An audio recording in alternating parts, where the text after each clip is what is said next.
Hello বন্ধুরা, কেমন আছো তোমরা? আশা করি তোমরা সবাই ভালো আছো। তো বন্ধুরা, আমাদের কিন্তু ত্বক নিয়ে অনেকের অনেক ধরনের টেনশন হয়ে থাকে, কারণ কারোর মুখে দেখা যায় বয়সের ছাপ পড়ে গিয়েছে, কারো মুখে অনেকটা মেস্তা হয়েছে। কিন্তু বন্ধুরা, এই যে মসুরের ডাল আছে, মসুরের ডাল কিন্তু আমাদের ত্বকের যত্নের জন্য কিন্তু সেই প্রাচীনকাল থেকেই চলে আসছে। মসুরের ডাল কিন্তু আমাদের ত্বকের জন্য খুবই উপকারী, এটা কিন্তু আমরা সবাই জানি। তো আজকে আমি তোমাদেরকে মসুরের ডালের সঙ্গে কয়েকটা জিনিস মিশিয়ে কিভাবে তোমরা ত্বকের ময়লা, ত্বকের বলিরেখা দূর করতে পারবে সেরকমই একটা রেমেডি তৈরি করে দেখাবো। মাত্র 7 দিনে তোমরা তোমাদের ত্বক একেবারে পরিষ্কার, উজ্জ্বল, চকচকে একটা ত্বক পাবে। তো চলো, তার জন্য কি করতে হবে দেখতেই তো পেয়েছো। আমি কিন্তু আগে থেকেই মসুরের ডাল ভিজিয়ে রেখেছিলাম। তোমরা যদি চাও মসুরের ডালে পাউডার নিয়ে নিতে পারো। আর দিয়ে দিয়েছি আমি কিছুটা পরিমাণে চালের গুঁড়া। এবার আমি অ্যাড করে দিচ্ছি দেখো কিছুটা পরিমাণে মধু। তো চালের গুঁড়া, মধু আর মসুরের ডাল, এটার সঙ্গে কিন্তু আমাদের আরও একটা জিনিস অ্যাড করতে হবে বন্ধুরা। তো চলো, সেটা কি জিনিস? আমাদের প্রত্যেকের ঘরেই কিন্তু এই উপকরণগুলো কিন্তু থেকে থাকে। তো এখানে দেখো নিয়ে নিয়েছি সামান্য পরিমাণে হলুদ গুঁড়ো। তো এবার এই কয়েকটা জিনিস কিন্তু ভালো করে আমি মিশিয়ে সুন্দর একটা রেমেডি কিন্তু তৈরি করে নিয়েছি আমাদের ত্বকের জন্য।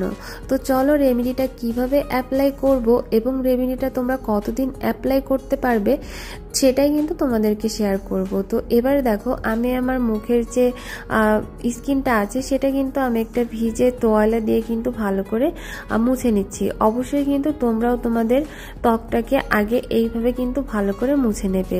বন্ধুরা, আমাদের ত্বকে কিন্তু অনেক ধরনের ময়লা থাকে, অনেক ধরনের কিন্তু দাগ, এই স্পট, ব্রণ, এগুলো কিন্তু থেকে থাকে। তো এই যে মসুর ডাল, তারপরে এই যে হলুদ গুঁড়ো, চালের গুঁড়া আর মধু আমাদের ত্বকের জন্য কিন্তু খুবই উপকারী বন্ধুরা। আমরা তো সবাই পার্লারে গিয়েই থাকি, পার্লার ছাড়াও কিন্তু আমরা বাড়িতে বসেও কিন্তু এই কাজগুলো করলে আমাদের ত্বকের কিন্তু খুবই উপকার হবে। পার্লারে ধরো আমরা মাসে 2 থেকে 3 বার যাই, সেখানে কিন্তু পার্লারে মাসে 1 বার গিয়েও তোমরা কিন্তু এই কাজটা যদি বাড়িতে বসে করো তাহলে কিন্তু অতটাও প্রয়োজন হবে না পার্লারে যাওয়ার। তো এখানে দেখো আমি কিন্তু খুব ভালো করে আমার মুখে এটাকে অ্যাপ্লাই করে নিচ্ছি। আর এটা অ্যাপ্লাই করার জন্য কিন্তু তোমাদের কোনো রকম কোনো ব্রাশের প্রয়োজন হবে না। তো খুবই সহজে কিন্তু তোমরা এটা তোমাদের স্কিনে অ্যাপ্লাই করে নিতে পারবে। আর তোমরা যদি এটা তোমাদের স্নানের আগে লাগাও তাহলে কিন্তু সব থেকে ভালো হবে। তাহলে কিন্তু তোমরা তোমাদের গলার চারিপাশটাতেও কিন্তু এটা লাগাতে পারবে। এটা কিন্তু তোমরা হাতে, 2 হাতের কোনোয়, সেখানেও কিন্তু লাগাতে পারবে। দেখবে অনেকটা কিন্তু কালচে ভাব চলে যাবে। এটা লাগানোর পরে তোমরা 10 থেকে 15 মিনিটের মতো কিন্তু অপেক্ষা করলে এটা শুকিয়ে যাবে।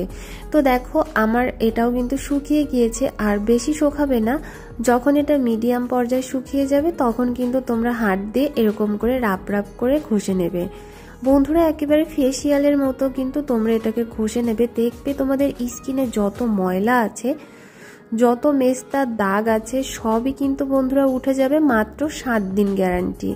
তোমরা 7 দিনের ভিতর এটাকে 3 থেকে 4 বার তোমাদের স্কিনে অ্যাপ্লাই করে দেখো, তাহলে কিন্তু তোমরা বুঝতে পারবে যে মসুরের ডালের এই রেমেডিটা কতটা কার্যকারী। তো দেখো, আমি তো প্রথমে হাত দিয়ে কিন্তু ভালো করে ঘষে নিয়েছি। এবার কিন্তু দেখো এই যে ভিজে যে টাওয়ালটা আছে, তোমরা যে কোনো ধরনের রুমাল একটু ভিজিয়ে নিতে পারো। তো ভিজে যে টাওয়ালগুলো আছে সেটা দিয়ে তোমরা এইভাবে একটু ঘষে নেবে। দেখবে যে তোমাদের মুখটা কিন্তু অনেকটাই ফ্রেশ লাগছে বন্ধুরা। দেখো আমি তো একবার অ্যাপ্লাই করেছি। তো চলো বন্ধুরা, এবার আমি এটাকে ঠান্ডা জল দিয়ে আমার মুখটা দেখো ভালো করে আমি ওয়াশ করে এসেছি। আর এবার অবশ্যই বন্ধুরা ময়শ্চারাইজার দিতে হবে, কারণ কোনো একটা রেমেডি আমাদের মুখে অ্যাপ্লাই করলেই কিন্তু তারপরে অবশ্যই মুখটা ফ্রেশ করে ধুয়ে তারপরে কিন্তু অবশ্যই এইভাবে তোমরা ময়শ্চারাইজার লাগিয়ে নেবে। তো তোমরা নিজেরাই দেখে নাও কতটা উজ্জ্বল হয়েছে ত্বকটা, কতটা সফট লাগছে ত্বকটা। তো তোমরাও কিন্তু ঘরে বসে এই রেমেডিটা অ্যাপ্লাই করে দেখতে পারো।